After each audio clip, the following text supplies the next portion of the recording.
Rajasthan Royals ఈ ఐపీఎల్లో ఆడుతున్నటువంటి ఏ మ్యాచ్నైనా సరే ప్రేక్షకులు కొంచెం అనుమానంగానే చూస్తున్నారండి. ఈ మ్యాచ్ ఏమన్నా ఫిక్స్ అయిందా అని చెప్పి. ఫస్ట్ టైం అండి ఇలా అసలు ఫిక్సింగ్ అనే ఆరోపణలు రావడం ఏంటండి బాబు.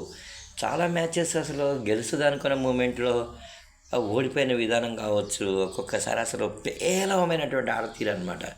నిన్న ముంబై ఇండియన్స్తో మ్యాచ్ కూడా మనం చూసాం. అస్సలు ఎవరు కూడా ఎస్ఎస్వి జైస్వాల్తో సహా ప్రతి ఒక్కరు కూడా ఆర్చర్ తప్ప ఎవరు కూడా అసలు 10, 20, 30 రన్స్ కూడా చేసిన వాళ్ళు కూడా లేరు కదండి. ఎంత దారుణం. ఇలా రావడం అలా వెళ్ళిపోవడం, ఇలా రావడం అలా వెళ్ళిపోవడం. ఇలాంటి మ్యాచెస్ చూసినప్పుడు నిజంగా అభిమానులు ఈ మ్యాచ్ మనం టికెట్ కొనుక్కొని చూడాలా అని చెప్పి కూడా ఆలోచిస్తే నిజంగానే ఆలోచించండి ఏ విధంగా ఉంటుందో.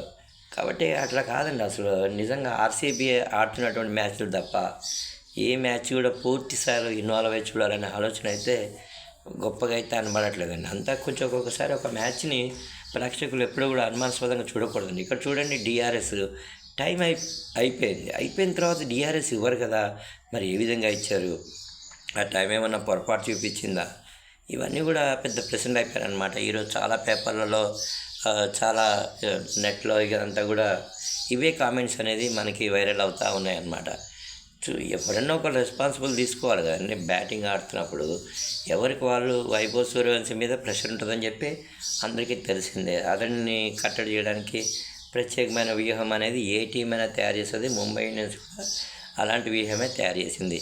ఎవరు కూడా వచ్చి కంప్లీట్గా ఎదురుదాడి చేసేస్తే చూస్తూ ఎవరు ఊరుకోరు కదండి.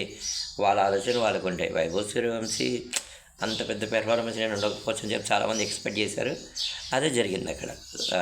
స్టార్టింగ్ నుంచి అటాకింగ్ చేయడం అది అన్ని సందర్భాల్లో కూడా సాధ్యం కాకపోవచ్చు. కాకపోతే అతనికి మంచి భవిష్యత్తు ఉంది.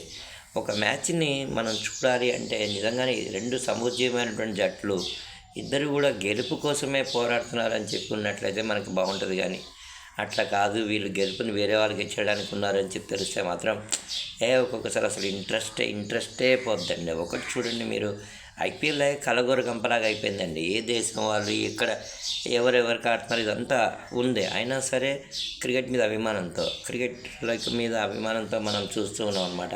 అలాంటి సందర్భంలో ఇలాంటి కొన్ని పేలవమైన మ్యాచెస్ సర్లేండి. మొన్న చెన్నై బ్యాక్ వెళ్ళిపోతే ఇప్పుడు ఇక మన రాజస్థాన్ రాయల్స్ కూడా బ్యాక్ వెళ్ళిపోవడానికి మనం చూస్తున్నాం. ఆర్సీబీ మాత్రం టాప్ మోస్ట్ టీమ్ అవుతుందండి. They will be the winners. జై హో ఆర్సీబీ అని చెప్పాల్సింది.